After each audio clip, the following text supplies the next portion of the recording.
이제 하나님 말씀 보도록 하겠습니다. 오늘 우리에게 주신 하나님의 말씀은 로마서 5장 12절에서 21절 말씀입니다. 한 절씩 교도하도록 하겠습니다. 그러므로 한 사람으로 말미암아 죄가 세상에 들어오고 죄로 말미암아 사망이 들어왔나니 이와 같이 모든 사람이 죄를 지었으므로 사망이 모든 사람에게 이르렀느니라.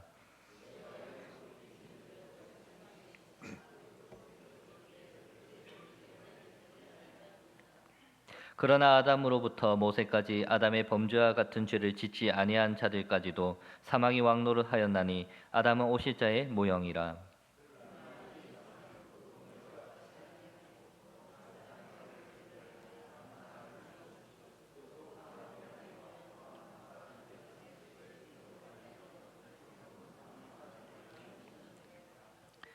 또 이 선물은 범죄한 한 사람으로 말미암은 것 같지 아니하니 심판은 한 사람으로 말미암아 정죄에 이르렀으나 은사는 많은 범죄로 말미암아 의롭다 하심의 이름이니라.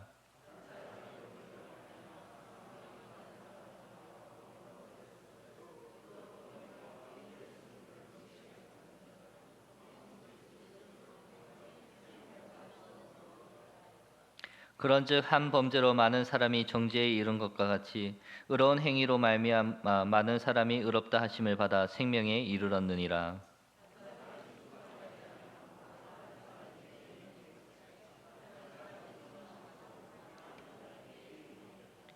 율법이 들어온 것은 범죄를 더하게 하려 함이라. 그러나 죄가 더한 곳에 은혜가 더욱 넘쳤나니 이는 죄가 사망 안에서 왕노릇한 것 같이 은혜도 또한 의로 말미암아 왕노릇하여 우리 주 예수 그리스도로 말미암아 영생에 이르게 하려 함이라. 아멘. 네, 오늘은 또 한 사람으로 말미암아는 제목으로 로마서의 말씀 함께 살펴보고자 합니다. 요즘 한참 파리 올림픽이 또 진행되고 있습니다. 우리나라 또 대표 선수들이 정말 수고하며 준비하였고 최선을 다해 경기에 임하고 있지요. 우리는 그것을 보면서 또 함께 그 선수단들을 응원하고 있습니다. 경쟁이기 때문에 경기에 좋은 결과를 가지고 온다면 참 좋겠지만 그렇지 않을지라도 그 과정에 있었던 수고를 알기 때문에 최선을 다한 선수들을 응원할 수 있고 격려할 수 있고 또 그러면서 온 국민이 하나가 되어가는 그런 날이 또 올림픽 기간이 아닐까 생각됩니다. 하지만 항상 그렇게 응원하며 하나가 되지는 않지요. 모두에게 응원하고 격려하고 모두를 이해하지는 않습니다. 대표로 선발되는 과정 또 대표로 발탁된 선수의 태도 등이 문제가 될 경우에 사람들은 욕을 하기도 하고 이해하지 않습니다. 대표이기 때문에 책임져야 하는 부분들이 많고 해야 할 의무가 있습니다. 그리고 누구나 인정할 수 있는 자격을 갖춰야 합니다. 그래서 대표라는 것은 참 쉽지 않은 일이지요. 그렇다면 이런 대표의 책임과 의무는 올림픽과 같은 그런 출전한 선수들에게만 있습니까? 아니지요. 세상 모든 곳에 대표가 있습니다. 기업에는 기업의 대표가 있고 또 나라에는 나라의 대표가 있지요. 또 각 분야 각 기관 심지어 가정에도 대표가 있습니다. 대표가 되는 자들은 전체를 대표하기 때문에 잘해야 합니다. 그로 말미암아서 성공하기도 하고 승리하기도 하고 복을 받기도 하기 때문이지요. 또 그로 말미암아서 패배하기도 하고 퇴보하기도 하고 저주를 받기도 합니다. 이런 대표의 원리는 우리 이 땅에 있는 인류에게도 나타났지요. 오늘 우리가 읽은 로마서 5장 후반부는 바로 그 이야기를 하고 있습니다. 두 아담, 첫 사람이었던 에덴 동산의 아담과 타락, 그리고 두 번째 사람이었던 예수 그리스도의 십자가와를 비교하면서 소개하고 있는데요. 인류의 대표가 된 자들로 인해 나타난 결과를 우리에게 말씀하고 있습니다. 그렇다면 첫 번째 사람 아담으로 인한 결과는 어떻습니까? 12절 보면은 그러므로 한 사람으로 말미암아 죄가 세상에 들어오고 아담을 통하여서 한 사람으로 통하여서 죄가 세상에 들어왔다라고 기록하고 있습니다. 모든 것에는 기원이 있지요. 어떤 생물의 기원, 물건의 기원, 문화의 기원, 습관의 기원, 모든 것에는 시작이 되는 발상지, 시기가 있다는 것입니다. 아무 이유 없이 갑자기 생겨나는 것은 없습니다. 죄도 그러했습니다. 하나님께서 창조하신 세상에는 죄가 없었지요. 왜냐하면 하나님은 죄를 조성하는 분이 아니시기 때문입니다. 그런 세상에, 그런 하나님 나라에 한 사람으로 말미암아 죄가 들어왔습니다. 첫째 사람인 아담으로부터 말이지요. 하나님께서는 만물을 지으신 후에 마지막으로 사람을 지으시며 그 사람에게 모든 것을 맡기셨습니다. 에덴 동산에서 거하게 하시면서 그 땅을 경작하고 지켜라 말씀하셨지요. 그러면서 한 가지 명령을 주셨습니다. 창세기 2장 16절에서 17절에 보면 여호와 하나님이 그 사람에게 명하여 이르시되 동산 각종 나무의 열매는 네가 임의로 먹되 선악을 알게 하는 나무의 열매는 먹지 말라. 네가 먹는 날에는 반드시 죽으리라 하시니라. 하나님께서는 단 하나의 금지 명령을 하셨습니다. 물론 먹는 거 하나가 뭐가 그렇게 큰 문제가 되겠냐 생각할 수 있겠지만 이 명령은 정말 중요한 명령이었습니다. 먹고 마는 것이 아니라 하나님의 뜻에 말씀에 순종하느냐 불순종하느냐의 문제였기 때문이지요. 아담은 어떻습니까? 이 명령을 지키지 못했습니다. 사탄의 유혹에 빠져서 하나님께서 금하신 그 명령을 어기지요. 하나님을 거역하였습니다. 불순종의 결과 죄가 나타나며 그로 인하여서 죄에 대한 모든 문제가 일어나게 되었습니다. 그런데 문제는 무엇입니까? 하나님께 불순종한 그 아담이 인류의 대표였다는 것이지요. 대표이기 때문에 아담이 지은 죄는 아담 개인의 죄로 끝나지 않았습니다. 그로 말미암아 인류는 죄인이 되었고 모든 인류는 죄 가운데 태어나서 죄로 인한 삭을 지게 된 것입니다. 다윗도 이 사실을 알기 때문에 시편 51편 5절에서 이렇게 고백하고 있지요. 내가 죄악 중에서 출생하였으며 어머니가 죄 중에서 나를 잉태하였나이다. 하나님께서 만드신 세상에 죄가 들어왔고 모든 사람이 죄인으로 태어나게 되었습니다. 사실 이 내용은 많은 이들이 부인하는 그런 내용이기도 하지요. 세상 사람들은 결코 받아들이지 않는 부분이고 심지어 교회에 다니는 사람들 중에서도 이 내용을 거북해하며 받아들이지 않는 사람도 많습니다. 어떻게 아담이 지은 죄 때문에 우리가 죄인이 되었고 태어날 때부터 내가 행하지 않은 것 때문에 그 죄에 대한 대가를 치러야 하냐며 나는 그런 대표를 세운 적도 없고 인정하지도 않는다는 사람들이 있습니다. 하나님께서 공의와 정의시라면 어떻게 나와 상관없는 죄를 나의 죄라 말할 수 있냐며 따지는 사람들도 있지요. 그러나 어떻습니까? 모든 인간은 은연중에 알고 있습니다. 인간은 처음부터 악하다는 것을요. 아무것도 모르는 순진한 아이들이 얼마나 악한지 아시지 않습니까?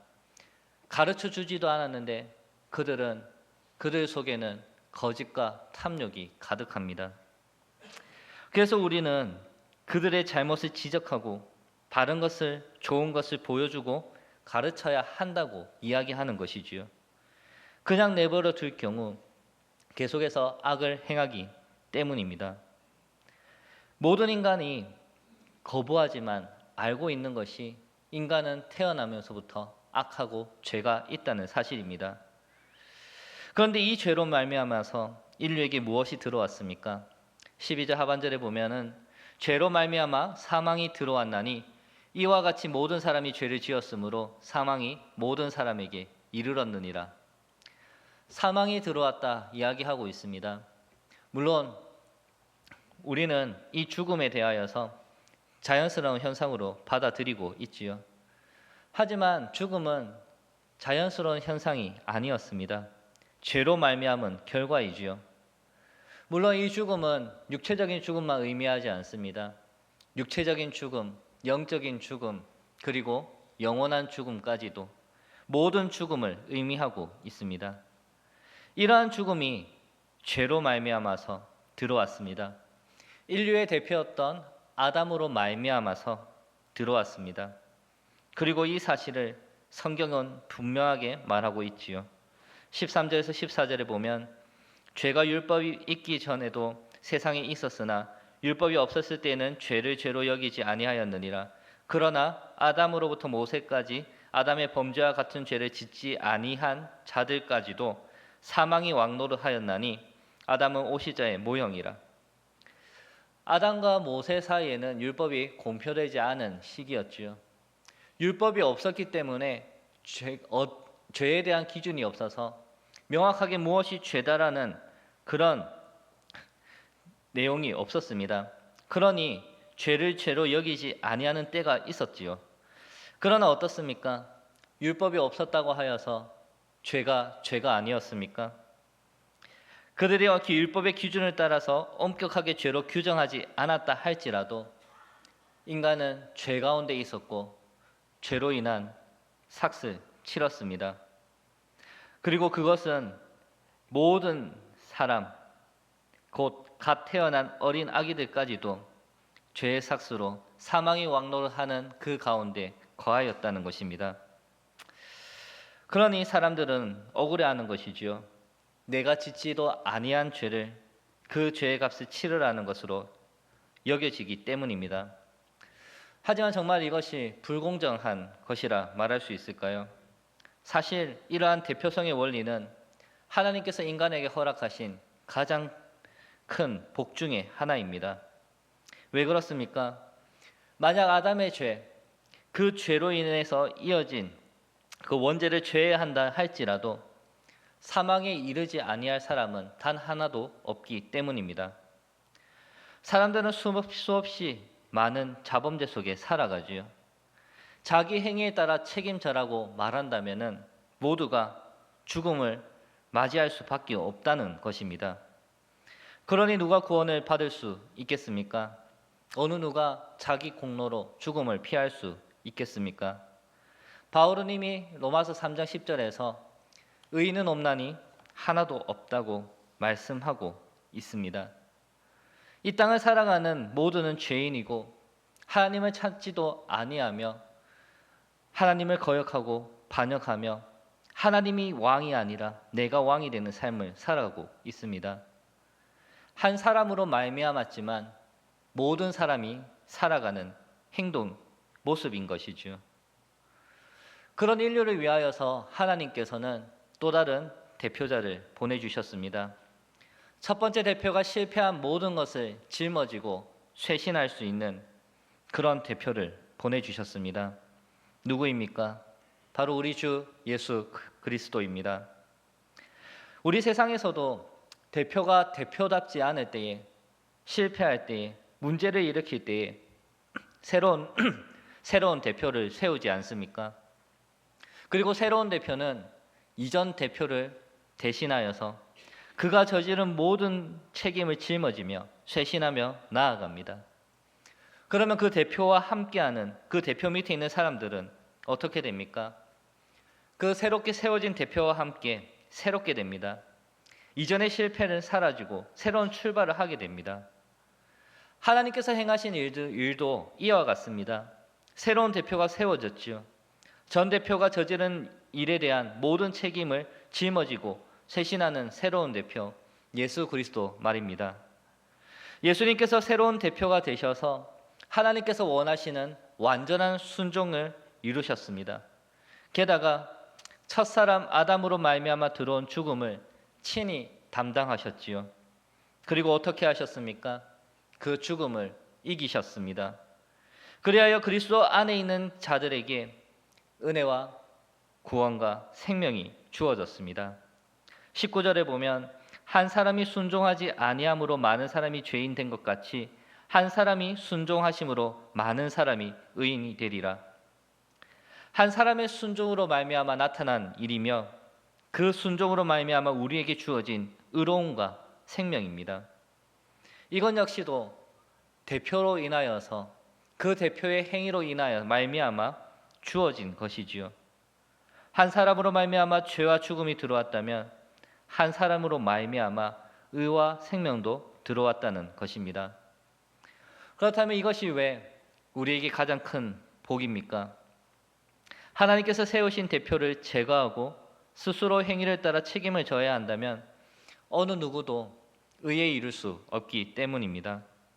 우리는 아담이 죄를 제외한다 할지라도 어느 누구도 하나님의 기쁘신 뜻에 다다르지 못합니다. 죄가 차고 넘치는 존재이지요. 그 죄가 너무 크기 때문에 우리가 행하는 불완전한 순종으로는 결코 죽음을 해결하지 못합니다. 그러나 어떻습니까? 하나님을 따라가면, 하나님의 뜻에 나아가면 우리가 여전히 불완전한 순종 가운데 살아가고 여전히 우리 안에 우리 죄가 크고 많다고 할지라도 우리의 대표가 되시는 예수 그리스도의 완전한 순종으로 말미암아 우리는 의롭다 칭함을 받고 생명을 얻는다는 것입니다. 이거보다 더 큰 복된 소식이 있겠습니까? 이 대표성의 원리가 우리에게 적용되기 때문에 우리는 소망 가운데 살아갈 수 있는 것입니다. 그런데 아담과 예수 그리스도의 대표성에는 차이점이 있습니다. 그것은 아담이 전 인류의 대표였다면 예수 그리스도는 오직 믿는 자의 대표가 된다는 것입니다. 예수님께서 새로운 대표로 세워졌지만 온 인류의 대표가 아닙니다. 그 예수님 새로 세워진 대표는 그를 반대하는 자들을 위하지 않습니다. 우리가 사는 세상을 생각해 보면 쉽습니다. 우리가 어떤 대표가 실패하여서 새로운 대표를 세울 때에 그 대표를 모두가 만장일치로 세운다면 문제가 없겠지만 파벌이 나뉘어져서 다툼이 일어나며 한 명의 대표를 세우게 되면 어떤 일이 있습니까? 그 새롭게 세워지는 대표를 반대하고 거부하는 자들은 그 사람이 대표가 되었을 때에 떠나게 됩니다. 떠난 자들이 새로 세워진 대표로 인해 이루어진 업적들을 함께 누리겠습니까? 그 대표가 능력이 많아서 전 대표가 망쳐놓은 모든 것을 복구하고 기업을 크게 성장시켰을 때 떠난 사람들, 거부하고 반대한 사람들 아무 혜택을 받지 못하지 않습니까? 왜냐하면 이제는 외인이기 때문입니다. 예수 그리스도의 그 대표성도 이와 같습니다.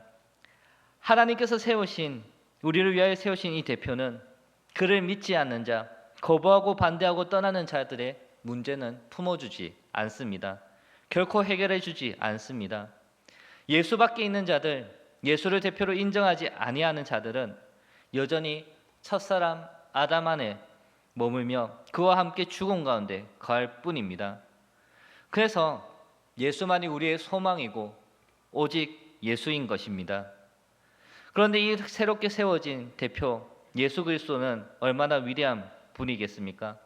얼마나 확실한 분일까요? 바울은 예수 그리스도의 그 능력과 은혜를 이렇게 이야기합니다. 20절에 보면 율법이 들어온 것은 범죄를 더하게 하려 함이라. 그러나 죄가 더한 곳에 은혜가 더욱 넘쳤나니. 율법이 들어오기 전부터 죄는 존재했지요. 율법이 들어온 후에는 어떻습니까? 죄가 명확해지면서 더 많은 죄들이 드러나기 시작했습니다. 죄의 종류가 다양해지고 심각한 죄가 나타나고 인류는 계속해서 죄 가운데 살아갔지요. 죄가 넘쳐나다 보니 그 중에는 도저히 씻을 수 없는, 해결할 수 없는, 감당할 수 없는 그런 죄들도 많았습니다. 성도 여러분, 법적 최고형이 무엇입니까? 사형입니다. 사형을 폐지한 국가들은 무기징역이 되겠지요. 왜 사형을 선고하고 무기징역을 선고하겠습니까? 그가 지은 죄에 대해서 도저히 어떠한 형량으로도 그 죄를 해결할 수 없기 때문입니다. 새로운 대표가 되신 예수 그리스도의 능력은 어느 지점까지만 해결할 수 있는 능력이 아닙니다. 지극히 작은 죄로부터 사람이 생각으로 도무지 감당할 수 없다고 여기는 죄들까지도 모든 죄까지 감당하는 능력입니다. 그래서 바울은 여기까지 설명하면서 많은 범죄로부터 말미암아 사람을 의롭게 한다고 말을 하고 있는 것이지요. 예수님께서 해결하지 못할 죄는 하나도 없다는 것입니다. 죄가 많은 곳에 은혜가 더욱 넘친다는 것은 그 죄가 커지면 커질수록 그 죄를 해결하는 능력이, 은혜가 커지기 때문에 그렇게 말을 하는 것입니다. 결코 이 말씀은 더 큰 은혜를 받고 싶으면 더욱 죄 가운데 망령되이 살아가라는, 죄를 부추기는 그런 어리석은 말이 아니라 누구든지 예수님께 나오면 그 죄를 해결할 수 있다는 것, 그 은혜로, 크고 놀라운 은혜로 말미암아 구원을 받는다는 놀라운 사실의 증언인 것입니다. 그렇기 때문에 우리 가운데, 또 우리가 혹시 전도할 때 보면 그런 사람도 있지 않습니까? 내가 지금까지 이렇게 많은 죄를 지었는데, 지금까지 이렇게 하나님을 거부하며 살았는데 나 같은 게 구원받을 수 있겠냐?